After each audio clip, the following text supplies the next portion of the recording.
ನಮಸ್ಕಾರ 30 ನಿಮಿಷ 30 ಸುದ್ದಿಗೆ ಸ್ವಾಗತ. ನಾನು ಧನುಶ್ರೀ, ಹಾಗೇನೇ ನನ್ನ ಜೊತೆ ಇದ್ದಾರೆ ನನ್ನ ಕಲೀಗ್ ನಾನು ಚೇತನ್ ಹೂಗಾರ್. ಇಂದಿನ ಪ್ರಮುಖ 30 ಸುದ್ದಿಗಳನ್ನ ಒಂದೊಂದಾಗಿ ನೋಡ್ತಾ ಹೋಗೋಣ. ಲಿಂಗಾಯತ ಸಮಾಜದ ಬಗ್ಗೆ ನಾನು ಏನು ಕೂಡ ಮಾತನಾಡುವುದಿಲ್ಲ ಅಂತ ಮಾಜಿ ಸಿಎಂ ಸಿದ್ದರಾಮಯ್ಯ ಸ್ಪಷ್ಟಪಡಿಸಿದ್ದಾರೆ. ನ್ಯೂಸ್ 18ಗೆ ಮಾತನಾಡಿದ ಅವರು, ಲಿಂಗಾಯತ ಸಮಾಜದ ಮೇಲೆ ನನಗೆ ತುಂಬಾ ಗೌರವವಿದೆ. ಬಿಜೆಪಿಯವರು ಭ್ರಮೆಯಲ್ಲೇ ತೇಲುತ್ತಿದ್ದಾರೆ. ಬಸವರಾಜ ಬೊಮ್ಮಾಯಿ ಒಬ್ಬ ಅಪ್ರಾಮಾಣಿಕ. ನಾನು ಬಸವರಾಜ ಬೊಮ್ಮಾಯಿ ಬಗ್ಗೆ ಟೀಕೆ ಮಾಡಿದ್ದೇನೆ ಎಂದಿದ್ದಾರೆ. ಸಂಜೆ 7 ಗಂಟೆ ಆಗ್ತಾ ಇದೆ ಸರ್, ಇನ್ನೂ ಕೂಡ ಪ್ರಚಾರದಲ್ಲಿ ಭಾಗವಹಿಸಿದ್ರಿ. ತುಂಬಾ ಜನರು ಇದ್ದಾರೆ ಸರ್, ಏನ್ ಹೇಳ್ತೀರಿ? ಈಗ ಜನರು ಬಹಳ ಆಸಕ್ತಿಯಿಂದ ನಮ್ಮ ರೋಡ್ ಶೋನಲ್ಲಿ ಭಾಗವಹಿಸ್ತಾ ಇದ್ದಾರೆ. ನಮ್ಮ ನಿರೀಕ್ಷೆಗೂ ಮೀರಿ ಅವರು ಒಲವನ್ನು ವ್ಯಕ್ತ ಮಾಡ್ತಾ ಇದ್ದಾರೆ. ಹಿಂದೆ ಕೂಡ ನನಗೆ ಆಶೀರ್ವಾದ ಮಾಡಿದ್ರು, ದೊಡ್ಡ ಅಂತರದಿಂದ ಗೆಲ್ಸ್ಕೊಟ್ಟಿದ್ರು. ಈ ಸಾರಿ ಅದಕ್ಕಿಂತ ಹೆಚ್ಚು ಅಂತರದಿಂದ ಗೆಲ್ಸ್ಕೊಡ್ತಾರೆ ಅಂತಕ್ಕಂಥ ವಿಶ್ವಾಸ ಬಂದಿದೆ. ನಾನು ಯಾವತ್ತೂ ಬಂದಿರಲಿಲ್ಲ, ಚುನಾವಣೆ ನಾಮಪತ್ರ ಹಾಕಿದ ಮೇಲೆ ಮತಯಾಚನೆಗೆ ಬಂದಿರಲಿಲ್ಲ. ಇವತ್ತು ಮತಯಾಚನೆಗೆ ಬಂದಿದ್ದೀನಿ. ನೋಡಿದಾಗ ಜನರ ಉತ್ಸಾಹ ಜಾಸ್ತಿ ಇದೆ, ಮತ್ತೆ ಪ್ರೀತಿನೂ ಕೂಡ ಜಾಸ್ತಿ ಇದೆ. ಸೊ ಕಾಂಗ್ರೆಸ್ ಗೆಲ್ಲಿಸಲೇಬೇಕು ಅಂತೇಳಿ ತೀರ್ಮಾನ ಮಾಡಿದ್ದಾರೆ. ಕೊರೋನಾದಲ್ಲಿ ಆಡಳಿತ ಕಚೇರಿಯನ್ನ ಮಾಡಿಕೊಟ್ಟಿಲ್ಲ ಸಿದ್ದರಾಮಯ್ಯ 5 ವರ್ಷದಲ್ಲಿ, ನಾವು ಮಾಡ್ಕೊಡ್ತೀವಿ ಬರುವ ಕ್ಯಾಬಿನೆಟ್ ನಲ್ಲಿ ಅಂತ ಬೊಮ್ಮಾಯಿ ಅವರು ಹೇಳಿದ್ದಾರೆ. ಸೋಮಣ್ಣ ಅವರು ಗೆಲ್ಸಿದ್ರೆ ಅಂತ ಸರ್. 4 ವರ್ಷ ಇದ್ರಲ್ಲ ಮುಖ್ಯಮಂತ್ರಿಯಾಗಿ, ಹಾಗೆ ಮಾಡಿದ್ರ? ಈಗ ಸೋಮಣ್ಣ ಗೆಲ್ಸಿದ್ರೆ ಮಾಡ್ಕೊಡ್ತೀವಿ. ಗೆಲ್ಸಿದ್ರೆ ಈಗ ಯಾಕೆ 4 ವರ್ಷ ಯಾಕೆ ಮಾಡಲಿಲ್ಲ? ಮುಖ್ಯಮಂತ್ರಿ ಆಗಿದ್ದವ್ರು ಯಾರು 4 ವರ್ಷ? ಮತ್ತೆ ಹಾಗೆ ಯಾಕೆ ಮಾಡಲಿಲ್ಲ? ಜನ ಡಿಮ್ಯಾಂಡ್ ಇಟ್ಟಿದಾರ ತಾಲೂಕು ಮಾಡಿ ಅಂತ, ವರ್ಣ ತಾಲೂಕು ಮಾಡಿ ಅಂತ ಯಾವತ್ತೂ ಕೇಳಿಲ್ಲ. ಕೇಳಿದ್ರೆ ನಾನು ಆಗ್ಲೇ ಮಾಡ್ಬಿಡ್ತಿದ್ದೆ.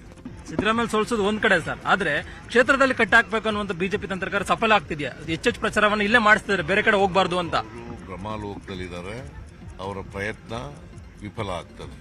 ಲಿಂಗಾಯತರದೊಂದು ವಿಚಾರ ಸಮಸ್ಯೆ ಇದು ಗೊಂದಲ ಆಗಿತ್ತಲ್ಲ ಸರ್, ಅದ್ರ ಬಗ್ಗೆ ತಾವೇನ್ ಹೇಳಿದ್ರಿ ಸರ್? ಪ್ರಶ್ನೆ ಕೇಳಿದ್ದು ಲಿಂಗಾಯತರನ್ನ ಮುಖ್ಯಮಂತ್ರಿ ಮಾಡ್ತೀವಿ ಅಂತ ಬಿಜೆಪಿಯವರು ಹೇಳ್ತಾ ಇದ್ದಾರೆ ಅಂತ ಹೇಳಿದೆ ಅಂತ ಕೇಳಿದ್ರು.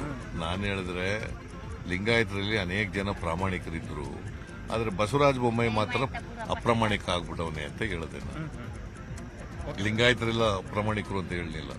ಲಿಂಗಾಯತರಲ್ಲಿ ನಿಜಲಿಂಗಪ್ಪ ಪ್ರಾಮಾಣಿಕವಾದಂಥ ಮುಖ್ಯಮಂತ್ರಿ ಆಗಿದ್ರು, ವೀರೇಂದ್ರ ಪಾಟೀಲ್ರು ಮುಖ್ಯಮಂತ್ರಿ ಆಗಿದ್ರು, ಕಂಠಿ ಮುಖ್ಯಮಂತ್ರಿ ಆಗಿದ್ರು, ಆಮೇಲೆ ಜಯೇಶ್ ಪಟೇಲ್ರು ಪ್ರಾಮಾಣಿಕವಾಗಿದ್ದರು. ಬಹಳ ಜನ ಬುದ್ಧಿವಂತ ಪ್ರಾಮಾಣಿಕ ಮುಖ್ಯಮಂತ್ರಿಗಳಾಗಿದ್ರು. ಅದು ಬಸವರಾಜ ಬೊಮ್ಮಾಯಿ ಮಾತ್ರ ಅಪ್ರಾಮಾಣಿಕ ಮುಖ್ಯಮಂತ್ರಿ ಆಗ್ಬಿಟ್ಟು ಅಂತ ಹೇಳಿದೆ ನಾನು. ಕೊನೆ ಪ್ರಶ್ನೆ ಸರ್, BL ಸಂತೋಷ್ ಅವರು ನಿಮ್ಮ ಕ್ಷೇತ್ರಕ್ಕೆ ಬಂದು ಕೂತಿದಾರಲ್ಲ ಸರ್, ಏನ್ ಹೇಳ್ತೀರಿ ಸರ್? BL ಸಂತೋಷ್ ಅವರು ಪಾಪ ಅವರು ಎಲೆಕ್ಷನ್ಗೆ ನಿಂತಿದ್ರು, ಚೆನ್ನಾಗಿತ್ತು. ಇದಿಷ್ಟು ಮಾಜಿ ಮುಖ್ಯಮಂತ್ರಿ ಸಿದ್ದರಾಮಯ್ಯ ಅವರ ಮಾತಾಗಿದೆ. ಕ್ಯಾಮರಾ ಪರ್ಸನ್ ಯೋಗ ಜೊತೆಗೆ ಕೃಷ್ಣ ಜೀವಿ, ನ್ಯೂಸ್ 18 ಕನ್ನಡ, ಮೈಸೂರು. ಮೇ 13ಕ್ಕೆ ಯಾವ ಡ್ಯಾಂ ಒಡೆಯುತ್ತೆ ಎಂಬುದು ತಿಳಿಯುತ್ತೆ ಅಂತ BY ವಿಜೇಂದ್ರ ತಿಳಿಸಿದ್ದಾರೆ. ಲಿಂಗಾಯತ ಸಮುದಾಯ ಯಾವಾಗಲೂ ಕೂಡ ಬಿಜೆಪಿ ಪರನೇ ಇದೆ. ಅವತ್ತು ವೀರೇಂದ್ರ ಪಾಟೀಲ್ರು 170ಕ್ಕೂ ಹೆಚ್ಚು ಸ್ಥಾನ ಗೆಲ್ಲಿಸಿದ್ರು ಅಂತ ವೀರೇಂದ್ರ ಪಾಟೀಲ್ರಿಗೆ ಕಾಂಗ್ರೆಸ್ ಮೋಸ ಮಾಡಿತು. ಕೇವಲ ಲಿಂಗಾಯತ ಅಷ್ಟೇ ಅಲ್ಲ, ಎಲ್ಲ ಸಮುದಾಯ ನಮ್ಮ ಜೊತೆ ಇದೆ ಅಂತ ಸ್ಪಷ್ಟನೆ ಕೊಟ್ಟಿದ್ದಾರೆ. ಬಿಜೆಪಿಯ ಲಿಂಗಾಯತ ಡ್ಯಾಮ್ ಒಡೆದೋಗಿದೆ ಅಂತ ಹೇಳಿ DK ಶಿವಕುಮಾರ್ ಒಂದು ಸ್ಟೇಟ್ಮೆಂಟ್ ಕೊಟ್ಟಿದ್ದಾರೆ. 13ನೇ ತಾರೀಕು ಯಾರು ಡ್ಯಾಮು ಏನು ಹೊಡಿತದೆ ಗೊತ್ತಾಗ್ತದೆ. ಇವತ್ತು 178 ಸ್ಥಾನಗಳನ್ನು ಶಾಸಕರನ್ನು ಗೆದ್ಕೊಂಡು ಬಂದಿದ್ದರು ವೀರೇಂದ್ರ ಪಾಟೀಲ್ ಅವರು 1989ರಲ್ಲಿ. ಅಂಥ ವೀರೇಂದ್ರ ಪಾಟೀಲ್ರನ್ನ ಅಂದಿನ ಮುಖ್ಯಮಂತ್ರಿಗಳನ್ನು ಎಷ್ಟು ಕೆಟ್ಟದಾಗಿ ನಡೆಸ್ಕೊಂಡಿದ್ರು ಇದೇ ಕಾಂಗ್ರೆಸ್ ಪಕ್ಷದವರು. ಇವತ್ತು ವೀರಶೈವ ಲಿಂಗಾಯತ ಬಗ್ಗೆ ಅನುಕಂಪದ ಮಾತುಗಳನ್ನು ಆಡ್ತಾ ಇದ್ದಾರೆ. ಆದರೆ ಭಾರತೀಯ ಜನತಾ ಪಕ್ಷ ವೀರಶೈವ ಲಿಂಗಾಯತ ಸಮುದಾಯದ ಜೊತೆಗೆ ಇವತ್ತು ಒಕ್ಕಲಿಗ ಇರ್ಬೋದು, ದಲಿತರು ಇರ್ಬೋದು, ಹಿಂದುಳಿದ ವರ್ಗಗಳಿರ್ಬೋದು, ಎಲ್ಲ ಸಮಾಜ ಎಲ್ಲ ವರ್ಗದ ಜನ ಇವತ್ತು ಭಾರತೀಯ ಜನತಾ ಪಾರ್ಟಿಗಿದ್ದಾರೆ, ಜೊತೆಯಲ್ಲಿದ್ದಾರೆ. ಆದರೆ ಕಾಂಗ್ರೆಸ್ ಪಕ್ಷನವರು ರಾಜ್ಯದಲ್ಲಿ ಅಧಿಕಾರಕ್ಕೆ ಬರ್ತೇನೆ ಅನ್ನುವ ಹಗಲುಗನಸನ್ನು ಕಾಣ್ತಾ ಇದ್ದಾರೆ. ಮೇ 13ನೇ ತಾರೀಕು ಮತ ಎಣಿಕೆ ಆದಂಥ ಸಂದರ್ಭದಲ್ಲಿ ಗೊತ್ತಾಗ್ತದೆ. ಅವ್ರಿಗೆ ಇವತ್ತು ಏನು ಉತ್ಸಾಹದಲ್ಲಿ ಓಡಾಡ್ತಕ್ಕಂಥ ಪ್ರಯತ್ನ ಮಾಡ್ತಾ ಇದ್ದಾರೆ. ಮೇ 13ನೇ ತಾರೀಕು ಅವರು ಪಟಾಕಿ ಆಗ್ತದೆ, ತಲೆ ಕೆಡಿಸ್ಕೊಬಿಟ್ಟು. ಸಿಎಂ ಸ್ಥಾನಕ್ಕೆ ನಾನು ಸಮರ್ಥನಿದ್ದೇನೆ ಅಂತ ಕಾಂಗ್ರೆಸ್ ನಾಯಕ MB ಪಾಟೀಲ್ ಆಶಯವನ್ನ ವ್ಯಕ್ತಪಡಿಸಿದ್ದಾರೆ. ವಿಜಯಪುರದಲ್ಲಿ ಮಾತನಾಡಿದ ಅವರು, ಶಾಸಕರ ಒಮ್ಮತ ಅಭಿಪ್ರಾಯ ಬಂದ್ರೆ ಸಿಎಂ ಆಗ್ತೀನಿ, ಅಲ್ಲದೆ ಕಾಂಗ್ರೆಸ್ನಲ್ಲಿ ಸಿಎಂ ಆಗುವ ಸಮರ್ಥರು ಸಾಕಷ್ಟು ಜನರು ಇದ್ದೀವಿ, ಅವಕಾಶ ಸಿಕ್ಕರೆ ನಾನು ಕೂಡ ಸಿಎಂ ಆಗ್ತೀನಿ ಎಂದಿದ್ದಾರೆ. ಯಾರು ಬೇಕಾದ್ರೂ ಮುಖ್ಯಮಂತ್ರಿ ಆಗ್ಬೋದು. ನಾನು ಹೇಳಿದಲ್ಲ, ಸಿದ್ದರಾಮಯ್ಯನವರು ಇದ್ದಾರೆ, ಮಾಜಿ ಮುಖ್ಯಮಂತ್ರಿಗಳು ಹಿರಿಯರು, DK ಶಿವಕುಮಾರ್ ಇದ್ದಾರೆ, ನಾನಿದ್ದೀನಿ, ಡಾಕ್ಟರ್ ಪರಮೇಶ್ವರ್ ಅವರು ಇದ್ದಾರೆ, ನಮ್ಮ ಕೃಷ್ಣ ಬೈರೇಗೌಡರು ಇದ್ದಾರೆ, RV ದೇಶಪಾಂಡೆ ಅವರು ಇದ್ದಾರೆ. ಎಷ್ಟು ಜನ ಇಲ್ಲ ಸಮರ್ಥರು ಭಾಳಷ್ಟು ಜನ ಇದ್ದೀವಿ. ಆದರೆ ಶಾಸಕರ ಅಭಿಪ್ರಾಯ ಬರಬೇಕು, ಅದರ ಗುಣಗುಣವಾಗಿ ಪಕ್ಷ ನಿರ್ಧಾರ ಮಾಡಬೇಕು.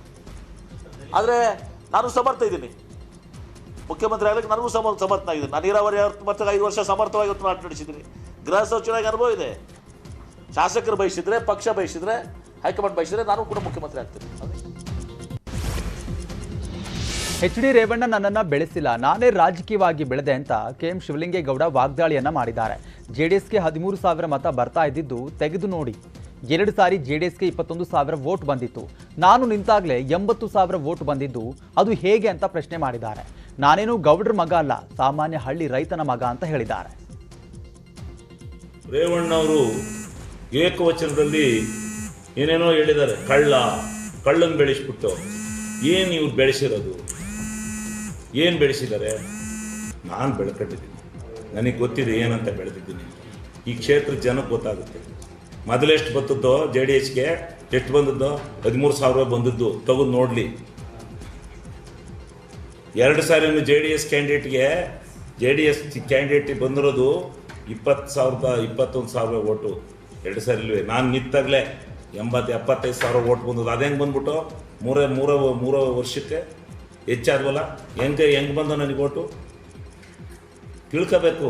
ಅದಾದಮೇಲೆ ಇವತ್ತು ಇವರಿಗೆ ಪಾರ್ಲಿಮೆಂಟಲ್ಲಿ ಬರ್ತದ ಅಷ್ಟು ಓಟ್ಗೆ ನಾನು ಎಷ್ಟು ಓಟ್ ಕೊಡಿಸಿದ್ದೀನಿ? ಇದೆಲ್ಲ ಸುಳ್ಳ? ತೆಗಿಲಿ ಸಂಖ್ಯೆ ಅಂಶನ. ಅದು ಬಿಟ್ಟು ಯಾರೋ ಒಬ್ಬನ ಏನೋ ಬೆಳೆಸ್ಬಿಟ್ಟಿದ್ದೀವಿ. ಏನು ಬೆಳೆಸ್ಯಾರ ಇವರು? ಅರಸೀಕೆರೆ ಕ್ಷೇತ್ರದ ಜನಕ್ಕೆ ಗೊತ್ತಿತ್ತೆ. ಈ ಸಾರಿ ಮಾಡುವ ನಿಮಗೆ ಗೊತ್ತಾಗುತ್ತೆ. ಅರಸೀಕೆರೆಯಲ್ಲಿ ಯಾರನ್ನೋ ಅವನ್ನ ಪಾಪ ಆ ಹುಡುಗನ ಕರ್ಕೊಬಂದು ಟಿಕೆಟ್ ಕೊಡ್ತೀನಿ ಅಂತೇಳಿ ಇವ್ರು ಮೋಸ ಮಾಡಿದ ಮೋಸ ಅಲ್ಲ. ಈಗ ಅವನು ಯಾರನ್ನ BJPಯಿಂದ ಹಿಡ್ಕೊಂಬಂದು ಹೋರಾಟ ಮಾಡ್ತಾ ಇದ್ದಾರಲ್ಲ, ಮಾಡ್ರಿ. ನನಗೂ ನೋವಿದೆ. ನಾವು ನಿಮ್ಮನ್ನು ಏಕವಚನದಲ್ಲಿ ಅನ್ಬೋದು, ಅನ್ನಲ್ಲ. ರೇವಣ್ಣವರೇ, ನಿಮ್ಮನ್ನು ಅನ್ನಲ್ಲ. ನಾನು ನಿಮ್ಮ ಬಗ್ಗೆ ನಾನು ಮಾತಾಡೋದಿಲ್ಲ. ಏಕವಚನ ನನಗೂ ಬರುತ್ತೆ, ನಾನು ಮಾತಾಡೋದಿಲ್ಲ. ಸ್ವಲ್ಪ ಗೌರವ ಸಭೆ. ಈ ಬಾರಿ ಸ್ವಾಭಿಮಾನಿ ಕನ್ನಡಿಗರು ಜೆಡಿಎಸ್ ಕೈ ಹಿಡಿತಾರೆ ಅಂತ ರಾಮನಗರ ಜೆಡಿಎಸ್ ಅಭ್ಯರ್ಥಿ ನಿಖಿಲ್ ಕುಮಾರಸ್ವಾಮಿ ತಿಳಿಸಿದ್ದಾರೆ. ರಾಮನಗರದಲ್ಲಿ ಕುಮಾರಸ್ವಾಮಿ ಅಭಿವೃದ್ಧಿ ಕಾರ್ಯವನ್ನ ಮಾಡಿದ್ದಾರೆ. ರಾಮನಗರದಲ್ಲಿ ಜೆಡಿಎಸ್ ಸೋಲಿಸಲು ಹೊಂದಾಣಿಕೆ ಆಗಿದೆ. ಏನೇ ಮಾಡಿದ್ರೂ ಮೋದಿಯೇ ಬಂದರೂ ನಮಗೆ ಭಯವಿಲ್ಲ ಎಂದಿದ್ದಾರೆ. ರಾಮನಗರದಲ್ಲೂ ಕೂಡ ಯಾವ ರೀತಿ ಮಂಡ್ಯ ಜಿಲ್ಲೆನಲ್ಲಿ ಲೋಕಸಭಾ ಚುನಾವಣೆಯಲ್ಲಿ 2 ರಾಷ್ಟ್ರೀಯ ಪಕ್ಷಗಳು ಒಂದಾದರು, ಅದೇ ರೀತಿ ಈ ಬಾರಿನೂ ಕೂಡ ಪಾಪ ಅವರು ಶಕ್ತಿ ಮೀರಿ ಪ್ರಯತ್ನ ಪಡ್ತಾ ಇದ್ದಾರೆ. ನಾವು ದುಡಿದಿದ್ದೇವೆ, ಸೇವೆ ಮಾಡಿದ್ದೇವೆ, ಜನ ನಮ್ಮನ್ನು ಗುರುತಿಸ್ತಾರೆ. ಈ ಪಕ್ಷವನ್ನು ಉಳಿಸ್ತಕ್ಕಂಥ ಕೆಲಸ ಕನ್ನಡಿಗರು ಸ್ವಾಭಿಮಾನದಿಂದ ಈ ಸಲ ನಮ್ಮ ಪರವಾಗಿ ಮತ ಚಲಾವಣೆ ಮಾಡ್ತಾರೆ ಅಂತಕ್ಕಂಥದ್ದು ನಂಬಿದ್ದೀನಿ. ಕುಮಾರಣ್ಣನ ಹೆಸರಲ್ಲಿ, ದೇವೇಗೌಡರ ಸಾಹೇಬ್ರ ಹೆಸರಲ್ಲಿ ಇವತ್ತು ಜನ ಮತ ನೀಡ್ತಾರೆ ನಮಗೆ ಅಂತಕ್ಕಂಥದ್ದು ಆತ್ಮವಿಶ್ವಾಸ ಇದೆ. ಏನು ಲೋಕಸಭಾ ಚುನಾವಣೆಯಲ್ಲಿ ಮಾನ್ಯ ಮೋದಿಯವರ ಹೆಸರಿನಲ್ಲಿ ಏನು ಜನ ಮತ ನೀಡಿದ್ರು ನಮ್ಮ ಕರ್ನಾಟಕದ ಎಲ್ಲ ಕನ್ನಡಿಗರು, ಆದರೆ ಈ ಬಾರಿ ಇವರ ಒಂದು ಆಡಳಿತ ಏನಿದೆ, ಕನ್ನಡದ ಕರ್ನಾಟಕರು ಎಲ್ಲರೂ ಬಹಿಷ್ಕಾರ ಆಗ್ತಾರೆ. ಈ ಬಾರಿ ಯಾವುದೇ ಕಾರಣಕ್ಕೂ ಮೋದಿಯವರು ಬಂದರೂ ಅಷ್ಟೇ, ಅಮಿತ್ ಶಾ ಅವರು ಬಂದರೂ ಅಷ್ಟೇ, ಈ ಬಾರಿ ಕನ್ನಡಿಗರು ಇದು ಯಾವುದಕ್ಕೂ ಕಿವಿ ಕೊಡೋದಿಲ್ಲ, ಮಣೆ ಹಾಕೋದಿಲ್ಲ ಅಂತಕ್ಕಂಥದ್ದು. ನನ್ನ ಪರ ಪ್ರಚಾರ ಮಾಡೋದಕ್ಕೆ ಚನ್ನಪಟ್ಟಣಕ್ಕೆ ಪ್ರಧಾನಿ ಮೋದಿ ಬರ್ತಾರೆ ಅಂತ ಚನ್ನಪಟ್ಟಣ ಬಿಜೆಪಿ ಅಭ್ಯರ್ಥಿ CP ಯೋಗೇಶ್ವರ್ ಹೇಳಿಕೆಯನ್ನು ಕೊಟ್ಟಿದ್ದಾರೆ. ಈ ಬಾರಿ ಹಳೆ ಮೈಸೂರಲ್ಲಿ ಬಿಜೆಪಿ ಹೆಚ್ಚು ಸ್ಥಾನ ಗೆಲ್ಲಲಿದೆ. ಪ್ರಧಾನಿ ಕಾರ್ಯಕ್ರಮಕ್ಕೆ 2 ಲಕ್ಷಕ್ಕೂ ಹೆಚ್ಚು ಜನ ಸೇರಲಿದ್ದಾರೆ ಅಂತ ಸ್ಪಷ್ಟನೆ ಕೊಟ್ಟಿದ್ದಾರೆ. ಕಾರ್ಯಕರ್ತರುಗಳನ್ನ ಈ ಭಾಗದಲ್ಲಿ ಗೆಲ್ಲಬೇಕು ಅಂತೇಳಿ ಪಕ್ಷನೂ ಕೂಡ ನಿರ್ಧಾರ ಮಾಡಿದೆ. ಹಾಗಾಗಿ ಹೆಚ್ಚು ಒತ್ತು ಕೊಟ್ಟು ಕಾರ್ಯಕ್ರಮಗಳನ್ನು ಮಾಡ್ತಾ ಇದ್ದಾರೆ. ನನಗೆ ಚನ್ನಪಟ್ಟಣದಲ್ಲಿ ಒಂದು ಅವಕಾಶ ಸಿಕ್ಕಿರೋದು ನನಗೆ ಮತ್ತು ನನ್ನ ಎಲ್ಲ ಕಾರ್ಯಕರ್ತರುಗಳಿಗೆ ಭಾಳ ಖುಷಿಯಾಗಿದೆ. ಪ್ರಧಾನಮಂತ್ರಿಗಳು ಈ ದೇಶದ ನಮಗೆಲ್ಲ ಹೆಮ್ಮೆ, ಪ್ರಧಾನಮಂತ್ರಿ ನರೇಂದ್ರ ಮೋದಿರವರು ನಮ್ಮ ತಾಲೂಕಿಗೆ ಬರ್ತಾರೆ, ಈ ಮಣ್ಣಿಗೆ ಅವರು ಕಾಲಿಡ್ತಾರೆ ಅಂತೇಳಿ ಭಾಳ ಉತ್ಸುಕವಾಗಿ ನಾವೆಲ್ಲ ಕೆಲಸ ಮಾಡ್ತಾಯಿದ್ದೀವಿ. 30ನೇ ತಾರೀಕು ಬಹುಶಃ ಚನ್ನಪಟ್ಟಣ ತಾಲೂಕಿನ ರಾಜಕೀಯ ಇತಿಹಾಸದಲ್ಲಿ ನಾವು ಯಾವತ್ತೂ ನೋಡದೇ ಇರತಕ್ಕಂಥ ಒಂದು ಸುಂದರವಾದಂಥ ಒಂದು ಅದ್ಭುತ ಕಾರ್ಯಕ್ರಮ. ಮಂಡ್ಯ ಜಿಲ್ಲೆ ಶ್ರೀರಂಗಪಟ್ಟಣ ತಾಲೂಕಿನ ಗೆಂಡೆಹೊಸಹಳ್ಳಿ ಬಳಿ BV ವಿಜಯೇಂದ್ರ ಕಾರು ತಡೆದು ಚುನಾವಣಾಧಿಕಾರಿಗಳು ತಪಾಸಣೆಯನ್ನ ನಡೆಸಿದ್ದಾರೆ. ಪಾಂಡವಪುರ ಬಿಜೆಪಿ ಅಭ್ಯರ್ಥಿ ಡಾಕ್ಟರ್ ಇಂದ್ರೇಶ್ವರ ಮತಯಾಚನೆ ನಡೆಸಿ ಮಳವಳ್ಳಿಗೆ ತೆರಳುವಾಗ ಚುನಾವಣಾಧಿಕಾರಿಗಳು ಕಾರನ್ನು ತಡೆದು ತಪಾಸಣೆಯನ್ನ ನಡೆಸಿದ್ದಾರೆ.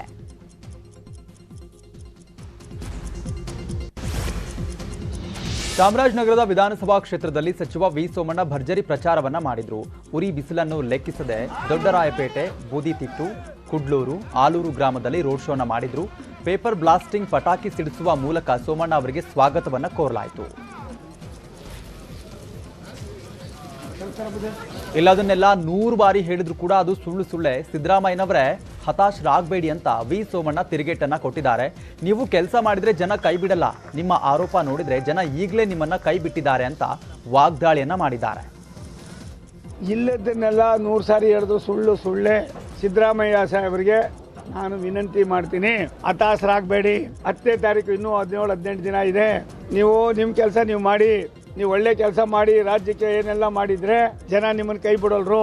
ನೀವು ಹೇಳ್ತಾ ಇರೋದು ನೋಡಿದ್ರೆ ನಿಮ್ಮನ್ನು ಜನ ಈಗಾಗಲೇ ಕೈ ಬಿಟ್ಬಿಟ್ಟವ್ರೆ ಅಂತ ತಿಳ್ಕೊಂಡಿದ್ದೀರಿ ಅಂತ ಕಾಣ್ತದೆ.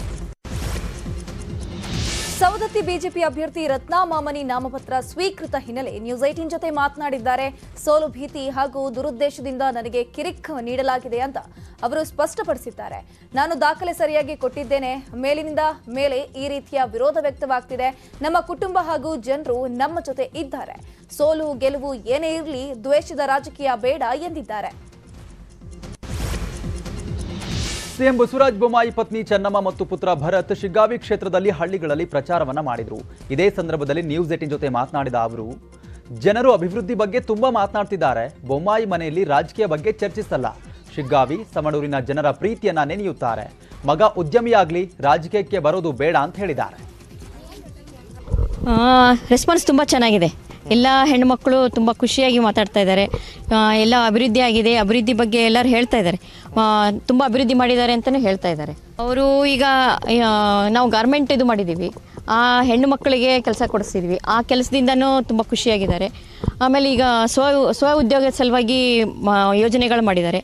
ಆ ಯೋಜನೆಯೂ ಖುಷಿಯಾಗಿ ಸ್ಪಂದಿಸ್ತಾ ಇದ್ದಾರೆ. ನಮ್ಮ ಸವಣೂರು ಶಿಗ್ಗಾಂವ್ ಬಗ್ಗೆ ಭಾಳ ಮಾತಾಡ್ತಾರೆ ನಮ್ಮ ಜನ. ಹಿಂಗೆ ಸುರಪುರ ಶಾಸಕ ರಾಜು ಗೌಡರನ್ನ ಗೆಲ್ಲಿಸಲು ಮಗ ಮಣಿಕಂಠ ನಾಯಕ ಅಬ್ಬರದ ಪ್ರಚಾರವನ್ನ ಮಾಡಿದ್ರು. ರಾಜುಗೌಡ ಏಕೈಕ ಪುತ್ರ ಮಣಿಕಂಠ ನಾಯಕ ತಂದೆಯನ್ನ ಗೆಲ್ಲಿಸಲು ಸುರಪುರದ ಹಳ್ಳಿಗಳಲ್ಲಿ ಬಿರುಸಿನ ಪ್ರಚಾರ ಮಾಡಿದ್ರು. ಬಿಸಿಲೇನು ಎಷ್ಟಿದೆ ಅದ್ರ ಮಟ್ಟ ಅದ್ರ ಡಬಲ್ ನಾವು ಓಡಾಡಕತ್ತೀವಿ. 42 ಡಿಗ್ರಿ ಇದ್ರೆ ನಾವು 42 ಪಟ್ಟು ಜಾಸ್ತಿನೇ ಓಡಾಡಕತ್ತೀವಿ. ಆ ಬಿಸಿಲು ಡಿಗ್ರಿಗೆ ಆ ಬಿಸಿಲೇ ನಮ್ಮ ನೋಡಿ ಇದು ಮಾಡ್ಕೋಬೇಕು. ಯಾಕಂದ್ರೆ ಜನರು ಅಷ್ಟು ಒಂದು ಒಳ್ಳೆ ರೆಸ್ಪಾನ್ಸ್ ಕೊಡ್ತಿದ್ದಾರೆ. ನಾವು ಓಡಾಡ್ತಿದ್ವಿ. ಅಪ್ಪಾಜಿ ಒಳ್ಳೆ ಕೆಲಸ ಮಾಡಿದ್ದಾರೆ, ಭಯ ಪಡ್ತಿಲ್ಲ ಯಾರು. ಒಳ್ಳೆ ಕೆಲಸ ಮಾಡಿದ್ದಕ್ಕೆ ಇಷ್ಟು ಧೈರ್ಯದಿಂದ ಓಡಾಡ್ತಿದ್ದೀವಿ. ಅಪ್ಪಾಜಿ ಹೋದ ಸಾರಿ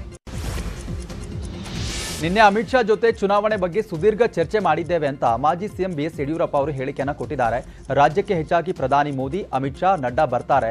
ಶತಾಯ ಗತಾಯ ರಾಜ್ಯದಲ್ಲಿ 130 ಸ್ಥಾನ ಬಿಜೆಪಿ ಗೆಲ್ಲಲಿದೆ ಅಂತ ಸ್ಪಷ್ಟನೆ ಕೊಟ್ಟಿದ್ದಾರೆ. ರಾಜ್ಯದ ಜನರು ನಮ್ಮ ಜೊತೆ ಇದ್ದಾರೆ ಅಂತ ಹೇಳಿದ್ದಾರೆ. ಅಮಿತ್ ಶಾ ಜೊತೆಗೆ ಸುದೀರ್ಘವಾಗಿ ಕರ್ನಾಟಕ ರಾಜ್ಯದ ರಾಜಕೀಯ ಪರಿಸ್ಥಿತಿ ಬಗ್ಗೆ ಚರ್ಚೆಗಳು ಮಾಡಿದ್ದೇವೆ. ಅವರು ಸಹ ಕೆಲವು ಸಲಹೆಗಳನ್ನು ಕೊಟ್ಟಿದ್ದಾರೆ. ಬಹಳ ಹೆಚ್ಚು ದಿವಸ ಪ್ರಧಾನಮಂತ್ರಿ ನರೇಂದ್ರ ಮೋದಿಜಿಯವರು ಮತ್ತು ಅಮಿತ್ ಶಾಜಿಯವರು, ನಡ್ಡಾ ಅವರೆಲ್ಲರೂ ಸಹ ಕರ್ನಾಟಕಕ್ಕೆ ಬರ್ತಾರೆ. ಅವರೆಲ್ಲರ ಗಮನ ಈಗ ಪೂರ್ಣ ಕರ್ನಾಟಕದ ಮೇಲಿದೆ. ಅಷ್ಟು ಎನಿಕಾಸ್ 130-135 ಸೀಟ್ ಗೆದ್ದು ಕರ್ನಾಟಕದಲ್ಲಿ ಬಿಜೆಪಿ ಸರ್ಕಾರ ಬರಬೇಕು ಅನ್ನೋದು ಅಪೇಕ್ಷೆ. ಸಿದ್ದರಾಮಯ್ಯ ಡಿಕೆಶಿ ಅವರನ್ನ ಜೈಲಿಗೆ ಹಾಕ್ತೀವಿ ಅಂತ ಮಾಜಿ ಸಚಿವ ಕೆಎಸ್ ಈಶ್ವರಪ್ಪ ಹೇಳಿಕೆಯನ್ನ ನೀಡಿದ್ದಾರೆ. ಶಿವಮೊಗ್ಗದಲ್ಲಿ ಮಾತನಾಡಿದ ಅವರು, ಎಲ್ಲವನ್ನ ಒಂದೇ ಸಲ ಮಾಡಲು ಆಗುವುದಿಲ್ಲ, ಎಲ್ಲದಕ್ಕೂ ಸಮಯ ಬರಬೇಕು. ಸಿದ್ದು ವಿರುದ್ಧ ಅರ್ಕಾವತಿ ಡಿನೋಟಿಫಿಕೇಶನ್ ಪ್ರಕರಣವಿದೆ. ಡಿಕೆ ಶಿವಕುಮಾರ್ ಜಾಮೀನಿನಲ್ಲಿದ್ದಾರೆ, ಯಾವಾಗ ಒಳಗೆ ಹೋಗ್ತಾರೋ ಗೊತ್ತಿಲ್ಲ ಎಂದಿದ್ದಾರೆ. ನೋಡಿ, ನಾವು ರಾಜಕಾರಣಿಗಳೇ ಯಾವಾಗ ಏನು ಹೇಳಬೇಕು, ಯಾವಾಗ ಕ್ರಮ ತಗೋಬೇಕು ಆ ಸಂದರ್ಭ ತಗೊಂಡರೆ. ಸಿದ್ದರಾಮಯ್ಯಗೂ ಡಿಕೆ ಶಿವಕುಮಾರ್ಗೂ ಮತ್ತು ಜೈಲಿಗೆ ಹಾಕೋರೆ ನಾವು ಯಾವತ್ತೂ ಸ್ವಲ್ಪ ಕಾಯ್ಬೇಕಷ್ಟೆ. ದಡ್ಡಂತೂ ಮಾಡೋಕ್ಕೆ ಬರಲ್ಲ. ಕಾದು ಕಾದು ಕಾದು ಎಷ್ಟು ಕಾಯಿಸಿ ಕೊನೆಯೇ ಬರ ಹಿಡಿಯೋದು. ಸ್ವಲ್ಪ ಕಾಯ್ತಾ ಇದೆ ಕಬ್ಬಣ, ವೆಯ್ಟ್ ಮಾಡಿ. ನನ್ನ ಬಗ್ಗೆ ಕೊಟ್ಟಿದ್ದು ರಿಪೋರ್ಟ್ ಹೇಳ್ಕೊಂಡಿದ್ದಾರೆ. ಕೆಂಪಣ್ಣ ನ್ಯಾಯಾಧೀಶ ಕೊಟ್ಟಂಥ ರಿಪೋರ್ಟು ಹೇಳಿದ್ದಾರೆ. ಡಿ ಕೆ ಶಿವಕುಮಾರ್ ನೇರವಾಗಿ ಏನು ಡ್ಯೂಟಿ ಮಾಡಿದ್ದಾರೆ, ಇನ್ನೂ ಬೇಲಲ್ಲಿದ್ದಾನೆ. ಯಾವತ್ತಿನ್ನು ಮತ್ತೆ ಒಳಗೆ ಹೋಗ್ತಾರೋ ಗೊತ್ತಿಲ್ಲ ಡಿ ಕೆ ಶಿವಕುಮಾರ್. ಅದಕ್ಕೋಸ್ಕರ ನೆಲಮಂಗಲದಲ್ಲಿ ವಿವಿಧ ಪಕ್ಷಗಳ ಪ್ರಚಾರದಲ್ಲಿ ಮಕ್ಕಳನ್ನ ಬಳಸ್ಕೊಳ್ತಾ ಇರೋದು ಕಂಡು ಬಂದಿದೆ. ಮಕ್ಕಳು ಪ್ರಚಾರಕ್ಕೆ ಬಂದ್ರೆ 250 ರೂಪಾಯಿ, ದೊಡ್ಡವರಿಗೆ 500 ರೂಪಾಯಿ ನೀಡಲಾಗ್ತಾ ಇದೆ. ಹಣ ಹಂಚುವ ದೃಶ್ಯ ಕ್ಯಾಮೆರಾದಲ್ಲಿ ಸೆರೆಯಾಗಿದೆ. ಏಪ್ರಿಲ್ 19ರಂದು ಈ ಒಂದು ಘಟನೆ ನಡೆದಿದೆ. ನಾಮಪತ್ರ ಸಲ್ಲಿಕೆ ವೇಳೆ ರೋಡ್ ಶೋ ಕಾರ್ಯಕ್ರಮ ಆಯಿತು. ಕಾರ್ಯಕ್ರಮಕ್ಕೆ ಪಕ್ಷದ ಮುಖಂಡರು ಮಕ್ಕಳನ್ನ ಕರೆತಂದಿದ್ರು.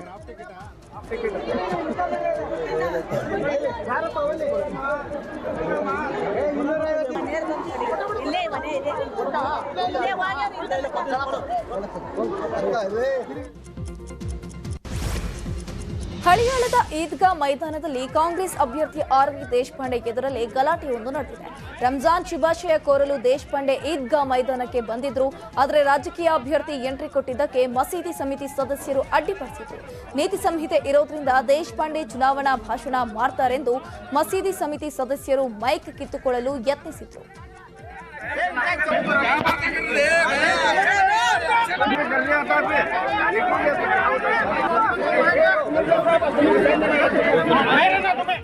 ಇತ್ತ ಚಿಕ್ಕಮಗಳೂರಲ್ಲೂ ಕಾಂಗ್ರೆಸ್ ಅಭ್ಯರ್ಥಿ ಎಚ್.ಡಿ. ತಮ್ಮಯ್ಯ ಈದ್ಗಾ ಮೈದಾನಕ್ಕೆ ತೆರಳಿ ರಂಜಾನ್ ಶುಭ ಕೋರಲು ಮುಂದಾಗಿದ್ರು. ಇದಕ್ಕೆ ಮುಸ್ಲಿಮರು ವಿರೋಧವನ್ನ ವ್ಯಕ್ತಪಡಿಸಿದ್ರು. ಕೆಲಕಾಲ ವಾಕ್ ಸಮರ ಕೂಡ ನಡೆಯಿತು. ಇದರಿಂದ ಕೈ ಅಭ್ಯರ್ಥಿ ತಮ್ಮಯ್ಯ ಸ್ಥಳದಿಂದ ಕಾಲ್ಕಿದ್ರು.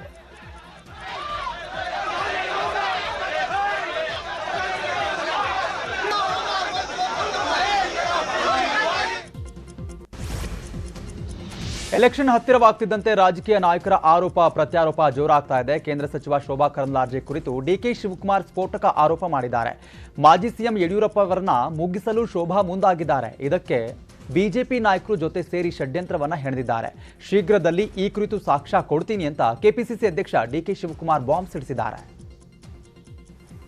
ಇವರು ಸೇರ್ಕೊಂಡು ಶೋಭಕನು ಸೇರಿಸ್ಕೊಂಡು ಯಡಿಯೂರಪ್ಪನವ್ರನ್ನ ಮುಗಿಸ್ಲಿಕ್ಕೆ ಏನು ಸಂಚು ಮಾಡ್ತಾ ಇದ್ದಾರೆ ಅಂತೇಳಿ ಎಲ್ಲರಿಗೂ ಕೂಡ ಜನ ಜಾಯಿತರಾಗಿದ್ದಂಥ ವಿಚಾರ.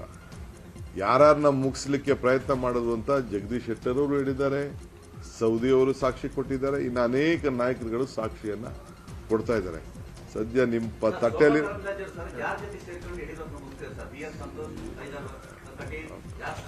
ಅವ್ರನ್ನೇ ಕೇಳಿ ಹೇಳ್ತಾರೆ.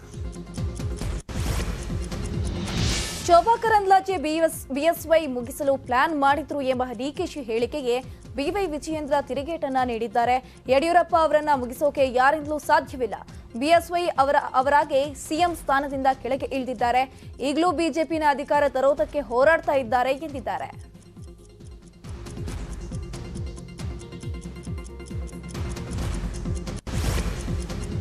ಹೊಸದುರ್ಗ ತಾಲೂಕಿನ ಯಾದಗಟ್ಟ ಗ್ರಾಮದಲ್ಲಿ 2 ಗುಂಪುಗಳ ನಡುವೆ ಘರ್ಷಣೆ ನಡೆದಿದೆ. ರಾಜಕೀಯ ದ್ವೇಷ ಹಿನ್ನೆಲೆ 2 ಗುಂಪುಗಳ ನಡುವೆ ಮಾರಾಮಾರಿ ನಡೆದಿದೆ. ಪಕ್ಷೇತರ ಅಭ್ಯರ್ಥಿ ಗೂಳಿಹಟ್ಟಿ ಶೇಖರ್ ಬೆಂಬಲಿಗ ಗಿರೀಶ್ ಹಾಗೂ ಬಿಜೆಪಿ ಅಭ್ಯರ್ಥಿ ಎಸ್ ಲಿಂಗಮೂರ್ತಿ ಬೆಂಬಲಿಗ ಓಂಕಾರಪ್ಪ ಗುಂಪಿನ ಮಧ್ಯೆ ಘರ್ಷಣೆ ನಡೆದಿದೆ.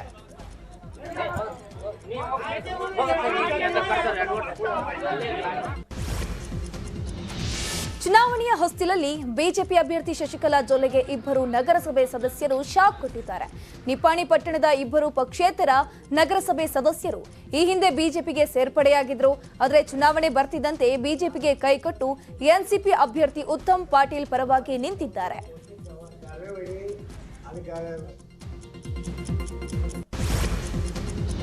ಚುನಾವಣೆ ಕಾವೇರಿರುವ ಹೊತ್ತಲ್ಲೇ ಡಿಕೆ ಶಿವಕುಮಾರ್ ಕುಟುಂಬಕ್ಕೂ ಚುನಾವಣಾ ಬಿಸಿ ತಟ್ಟಿದೆ. ಡಿಕೆಶಿ ಕುಟುಂಬ ಖಾಸಗಿ ಹೆಲಿಕಾಪ್ಟರ್ನಲ್ಲಿ ಧರ್ಮಸ್ಥಳಕ್ಕೆ ಬಂದಿಳಿದ್ರು. ಈ ವೇಳೆ ಚುನಾವಣಾ ಅಧಿಕಾರಿಗಳು ಹೆಲಿಕಾಪ್ಟರ್ ತಪಾಸಣೆಗೆ ಮುಂದಾದ್ರು. ಇದು ಖಾಸಗಿ ಹೆಲಿಕಾಪ್ಟರ್, ತಪಾಸಣೆ ಮಾಡಲು ಅವಕಾಶವಿಲ್ಲ ಅಂತ ಪೈಲಟ್ ರಾಮದಾಸ್ ಹೇಳಿಕೆಯನ್ನ ಕೊಟ್ಟರು. ಆಗ ಚುನಾವಣಾ ಅಧಿಕಾರಿ ಹಾಗೂ ಪೈಲಟ್ ನಡುವೆ ಮಾತಿನ ಚಕಮಕಿ ನಡೆಯಿತು. ಕೊನೆಗೆ ಚುನಾವಣಾ ಅಧಿಕಾರಿಗಳು ಹೆಲಿಕಾಪ್ಟರ್ ಮತ್ತು ಡಿಕೆಶಿ ಕಾರನ್ನು ಕೂಡ ತಪಾಸಣೆ ಮಾಡಿದ್ರು.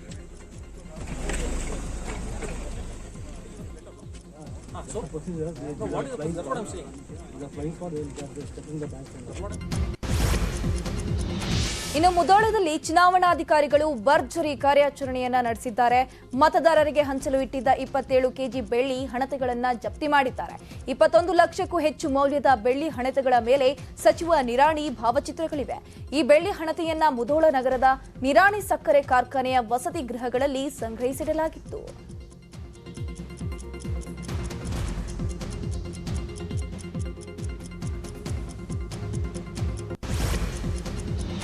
ರಾಯಚೂರಿನಲ್ಲಿ ಅಬಕಾರಿ ಅಧಿಕಾರಿಗಳು ಭರ್ಜರಿ ಬೇಟೆಯನ್ನು ನಡೆಸಿದ್ದಾರೆ. ಲಕ್ಷಾಂತರ ರೂಪಾಯಿ ಮೌಲ್ಯದ ಸಿಎಚ್ ಪೌಡರ್ ಅನ್ನು ಜಪ್ತಿ ಮಾಡಿದ್ದಾರೆ. ಜಮೀನಿನಲ್ಲಿ 30ಕ್ಕೂ ಅಧಿಕ ಚೀಲದಲ್ಲಿ ಸಿಎಚ್ ಪೌಡರ್ ಅನ್ನು ಮುಚ್ಚಿಡಲಾಗಿತ್ತು. ಕಲಬೆರಕೆ ಸೇಂದಿ ತಯಾರಿಕೆಗೆ ಬಳಸುವಂತ ಕ್ಲೋರಲ್ ಹೈಡ್ರೇಟ್ ಪೌಡರ್ ಇದಾಗಿದೆ. ಆರೋಪಿಗಳಾದ ತಾಯನ್ಗೌಡ ಮತ್ತು ನರಸನ್ಗೌಡರನ್ನ ಅಧಿಕಾರಿಗಳು ವಶಕ್ಕೆ ಪಡೆದಿದ್ದಾರೆ. ಪಶ್ಚಿಮ ವಿಭಾಗ ಡಿಸಿಪಿ ಲಕ್ಷ್ಮಣ್ ನಿಂಬರಗಿ ವಿರುದ್ಧ ರಾಜ್ಯ ಮುಖ್ಯ ಚುನಾವಣಾಧಿಕಾರಿಗಳಿಗೆ ಸಂಜಯ್ ಯಾದವ್ ದೂರನ್ನು ನೀಡಿದ್ದಾರೆ. ಡಿಸಿಪಿ ಪಕ್ಷಪಾತವಾಗಿ ಕಾರ್ಯನಿರ್ವಹಿಸುತ್ತಿದ್ದಾರೆ ಎಂದು ಆರೋಪವನ್ನ ಮಾಡಲಾಗಿದೆ. ಡಿಸಿಪಿ ತಮ್ಮ ವ್ಯಾಪ್ತಿಯ ಠಾಣೆಗಳಿಗೆ ಕಾಂಗ್ರೆಸ್ ಕಾರ್ಯಕರ್ತರನ್ನ ಕರೆಸಿ ಅವರಿಗೆ ಬೆದರಿಕೆ ಹಾಕಿದ್ದಾರೆ ಅಂತ ಆರೋಪಿಸಲಾಗಿದೆ. ಅಲ್ಲದೆ ಕಾಂಗ್ರೆಸ್ ಪರ ಪ್ರಚಾರ ನಡೆಸಿದ್ರೆ ಎಫ್ಐಆರ್ ದಾಖಲಿಸಿ ರೌಡಿ ಶೀಟರ್ ತೆರೆಯುವುದಾಗಿ ಬೆದರಿಕೆಯ ಆರೋಪವನ್ನು ಕೂಡ ಮಾಡಿದ್ದಾರಂತೆ. 2 ಕಾರುಗಳ ನಡುವೆ ಸಂಭವಿಸಿದ ಅಪಘಾತದಲ್ಲಿ 3 ಮೃತಪಟ್ಟಿರುವ ಘಟನೆ ಚನ್ನಪಟ್ಟಣ ತಾಲೂಕಿನ ಲಂಬಾಣಿ ತಾಂಡದ ಬಳಿ ನಡೆದಿದೆ. ಅತಿ ವೇಗವಾಗಿ ಬಂದ ಆಲ್ಟೋ ಕಾರು ಡಿವೈಡರ್ ಹಾರಿ ಇನೋವಾ ಕಾರಿಗೆ ಡಿಕ್ಕಿಯನ್ನು ಹೊಡೆದಿದೆ. ಡಿಕ್ಕಿ ಹೊಡೆದ ರಭಸಕ್ಕೆ ಆಲ್ಟೋ ಕಾರಿನಲ್ಲಿದ್ದ 3 ಸಾವನ್ನಪ್ಪಿದ್ದಾರೆ. ಬಿಜೆಪಿಯೇ ಭರವಸೆಯ ಬೆಳಕು, ಕೊಟ್ಟ ಮಾತಿನಂತೆ ನಾವು ನಡ್ಕೊಂಡಿದ್ದೇವೆ ಎಂಬುದು ಸಿಎಂ ಬಸವರಾಜ ಬೊಮ್ಮಾಯಿ ಭರವಸೆಯ ಮಾತು. ರೈತರು, ಮಹಿಳೆಯರು, ನೇಕಾರರ ಕಲ್ಯಾಣಕ್ಕೆ ಸರ್ಕಾರ ಸಂಕಲ್ಪ ತೊಟ್ಟಿದೆ ಎಂಬುದು ಬೊಮ್ಮಾಯಿಯ ವಾದ. ನನ್ನ ಆತ್ಮೀಯ ಕನ್ನಡಿಗರಿಗೆ ನಮಸ್ಕಾರ. ಬಿಜೆಪಿಯೇ ಭರವಸೆ, ಕೊಟ್ಟ ಮಾತಿನಂತೆ ನಡೆದಿರುವಂಥ ಒಂದು ಉದಾಹರಣೆ ಕೇವಲ ಬಿಜೆಪಿ ಸರ್ಕಾರದಲ್ಲಿ ಮಾತ್ರ. ನಮ್ಮ ನಾಯಕರು ಸನ್ಮಾನ್ಯ ಯಡಿಯೂರಪ್ಪನವರು ಎಲ್ಲ ರೈತರಿಗೆ ಉಚಿತ ವಿದ್ಯುತ್ ಶಕ್ತಿಯನ್ನು ಕೊಡ್ತೀವಿ ಅಂತ ಹೇಳಿದರು. ಇವತ್ತು ರಾಜ್ಯದ ಎಲ್ಲ ರೈತರಿಗೆ 10 HP ವರೆಗೂ ವಿದ್ಯುತ್ ಶಕ್ತಿ ಉಚಿತವಾಗಿ ಸಿಗ್ತಾ ಇದೆ. ನಮ್ಮ ನಾಯಕರಾದಂಥ ಯಡಿಯೂರಪ್ಪನವರು ಭಾಗ್ಯಲಕ್ಷ್ಮಿ ಯೋಜನೆಯನ್ನು ಹೇಳಿದರು. ಇವತ್ತಿಗೂ ಕೂಡ ಹೆಣ್ಣು ಹುಟ್ಟಿದರೆ ಬಡವರಿಗೆ ಭಾಗ್ಯಲಕ್ಷ್ಮಿ ಬಾಂಡ್ಗಳು ಸಿಗ್ತಾ ಇದೆ. ನಮ್ಮ ನಾಯಕರು ಸಂಧ್ಯಾ ಸುರಕ್ಷಾ ಅಂಗವಿಕಲರ ಮಾಸಾಸನ, ವಿಧವೆಯರ ಮಾಸಾಸನವನ್ನು ಹೆಚ್ಚಿಗೆ ಮಾಡಿ ಹೇಳಿದರು. ಇವತ್ತು ಸಿಗ್ತಾ ಇದೆ.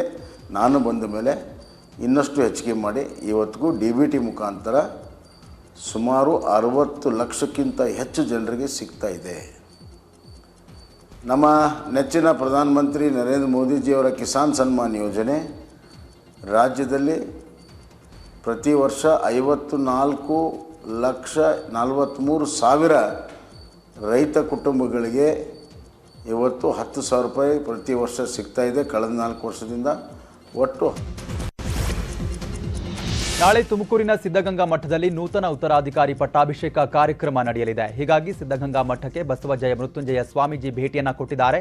ಇದೇ ವೇಳೆ ಶಿವಕುಮಾರ ಶ್ರೀಗಳ ಗದ್ದುಗೆಗೆ ಭೇಟಿ ನೀಡಿ ವಿಶೇಷ ಪೂಜೆಯನ್ನು ಸಲ್ಲಿಸಿದ್ದಾರೆ.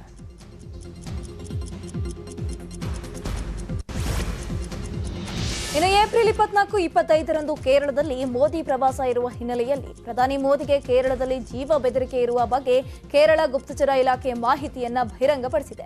1 ವಾರದ ಹಿಂದೆ ಕೇರಳ ಬಿಜೆಪಿ ನಾಯಕ ಕೆ ಸುರೇಂದ್ರನ್ಗೆ ಬೆದರಿಕೆ ಪತ್ರ ಬಂದಿತ್ತು. ಈ ಪತ್ರದಲ್ಲಿ ಸುಸೈಡ್ ಬಾಂಬರ್ ಬಗ್ಗೆ ಉಲ್ಲೇಖಿಸಲಾಗಿತ್ತು. ಈ ಹಿನ್ನೆಲೆಯಲ್ಲಿ ಬೆದರಿಕೆ ಪತ್ರದ ಬಗ್ಗೆ ಕೇರಳ ಪೊಲೀಸರು ತನಿಖೆಯನ್ನ ನಡೆಸುತ್ತಿದ್ದಾರೆ. ಪಶ್ಚಿಮ ಬಂಗಾಳದ ಉತ್ತರ ದಿನಾಜ್ಪುರ್ ಜಿಲ್ಲೆಯ ಕಲಿಯಾಗಂಜ್ನಲ್ಲಿ ಅಪ್ರಾಪ್ತೆ ಮೇಲೆ ಅತ್ಯಾಚಾರ ಮಾಡಿ ಕೊಲೆ ಮಾಡಲಾಗಿದೆ ಅಂತ ಆರೋಪಿಸಿ ಜನರು ಬೀದಿಗಿಳಿದು ಪ್ರತಿಭಟನೆಯನ್ನ ಮಾಡ್ತಿದ್ದಾರೆ. ರಸ್ತೆಯಲ್ಲಿ ಟೈರ್ಗೆ ಬೆಂಕಿ ಹಚ್ಚಿ ಆಕ್ರೋಶವನ್ನ ಹೊರಹಾಕಲಾಗ್ತಿದೆ. ಪ್ರತಿಭಟನಾಕಾರರನ್ನ ತಡೆಯೋದಕ್ಕೆ ಪೊಲೀಸರು ಲಾಠಿ ಚಾರ್ಜ್ ಮಾಡಿದ್ದಲ್ಲದೆ ಅಶ್ರುವಾಯನ್ನ ಸಿಡಿಸಿದ್ದಾರೆ. ರಾಷ್ಟ್ರೀಯ ಮಕ್ಕಳ ರಕ್ಷಣಾ ಆಯೋಗ ಘಟನಾ ಸ್ಥಳಕ್ಕೆ ದೌಡಾಯಿಸಿದ್ದು ತನಿಖೆಯನ್ನ ಕೈಗೊಂಡಿದೆ. ಪ್ರಾಥಮಿಕ ತನಿಖೆಯಲ್ಲಿ ದಲಿತ ಬಾಲಕಿ ಮೇಲೆ ಗ್ಯಾಂಗ್ ರೇಪ್ ನಡೆಸಲಾಗಿದೆ ಅನ್ನೋ ಮಾಹಿತಿ ಸಿಕ್ಕಿದೆ. ಕಾಂಗ್ರೆಸ್ ನಾಯಕ ರಾಹುಲ್ ಗಾಂಧಿ ಅವರು ಸೆಂಟ್ರಲ್ ದಿಲ್ಲಿಯಲ್ಲಿನ ತಮ್ಮ ಅಧಿಕೃತ ನಿವಾಸವನ್ನ ಶನಿವಾರ ಖಾಲಿ ಮಾಡಿದ್ದಾರೆ. ಲೋಕಸಭೆ ಸದಸ್ಯತ್ವದಿಂದ ಅನರ್ಹಗೊಂಡ ಬಳಿಕ ಅವರಿಗೆ ನೀಡಲಾಗಿದ್ದ ಗಡುವಿನ ಕೊನೆಯ ದಿನದಂದು ಅವರು ನಿವಾಸದಿಂದ ನಿರ್ಗಮಿಸಿದ್ದಾರೆ. ನಿವಾಸ ತೆರವುಗೊಳಿಸುವುದಕ್ಕೂ ಮುನ್ನ ಪ್ರಿಯಾಂಕಾ ಗಾಂಧಿ ವಾದ್ರಾ 2 ಬಾರಿ ಬಂಗಲೆಗೆ ಭೇಟಿ ನೀಡಿದ್ರು. ಪ್ರಧಾನಿ ಮೋದಿ ಮನ್ ಕಿ ಬಾತ್ ಕಾರ್ಯಕ್ರಮದಲ್ಲಿ ಕರ್ನಾಟಕದ ಸಂಸ್ಕೃತಿ, ನವೀನ ಮನಸ್ಥಿತಿ ಮತ್ತು ಪ್ರಶಂಸೆಯ ಕಾರ್ಯಕ್ರಮಗಳನ್ನು ಪ್ರದರ್ಶಿಸಲು ಅವಕಾಶವನ್ನು ಪಡೆದುಕೊಂಡಿದ್ದಾರೆ. ತಂತ್ರಜ್ಞಾನದಿಂದ ಕೃಷಿಯವರೆಗೆ ಕ್ಷೇತ್ರಗಳಾದ್ಯಂತ ರಾಜ್ಯದ ವಿಶಿಷ್ಟ ಪದ್ಧತಿಗಳು, ಭಾಷೆ ಮತ್ತು ಉದ್ಯಮಶೀಲತೆಯ ಗುಣಮಟ್ಟದ ಬಗ್ಗೆ ಶ್ಲಾಘಿಸಿದ್ದಾರೆ.